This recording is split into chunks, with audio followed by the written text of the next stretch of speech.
Today we're talking about Annihilation, the new map pack for Call of Duty Black Ops. We have 4 new multiplayer maps, Hangar 18, Silo, Drive-In, and Hazard, and a new Zombies map called Shangri-La. Hangar 18 is based in the highly controversial Area 51, and it has a lot of Easter eggs that play up the conspiracy theory aspect. Hangar 18 is a medium-sized map. It has a pretty classic multiplayer gameplay structure. All the paths lead through and around the hangar. It kind of caters for all game types. You've got your close quarters going through the hangar. You've also got some sniper points as well. Strategically, you want to hold down the hangar.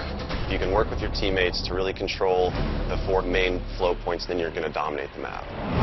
Silo is based on a Russian underground nuclear missile silo construction site. It's probably one of the largest maps in the entire game. Silo favors players who take their time because there's a lot of flank routes and a lot of interconnecting paths.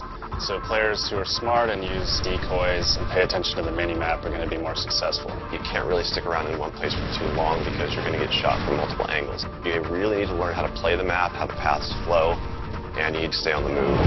Nuketown was a really hugely successful and popular map with Black Ops, and we wanted to do another map in the DLC that kind of emulates that style of gameplay. Drive-In's a fairly small map, but it does have a variation of battles. You've got the wide open area in the middle, the actual Drive-In itself, but then you do have close quarter battles down the side. So Hazard was inspired by one of our World at War maps called Cliffside, but it's a complete reimagining of it. We've actually turned it into a golf course. It's a great level. Hazard is probably one of the only maps in the game that focuses almost exclusively on long-distance engagements, and the long-range snipers and LMG gunners and assault rifle guys are going to have an advantage. You're definitely going to want to avoid the fairway if you're not a sniper and stick to the edges of the map where there's some more intense choke points and medium-range engagements.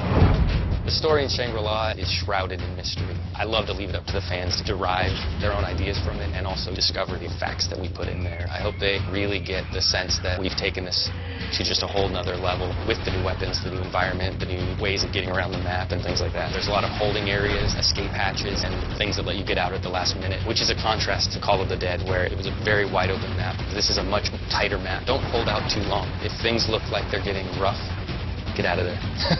It's time to go. With Annihilation, we had a goal that we really wanted to push the visuals in all the maps. Each map feels very unique from one another. They feel like the kind of maps that you just want to spend a lot of time in. Annihilation hits Xbox Live Marketplace on June 28th.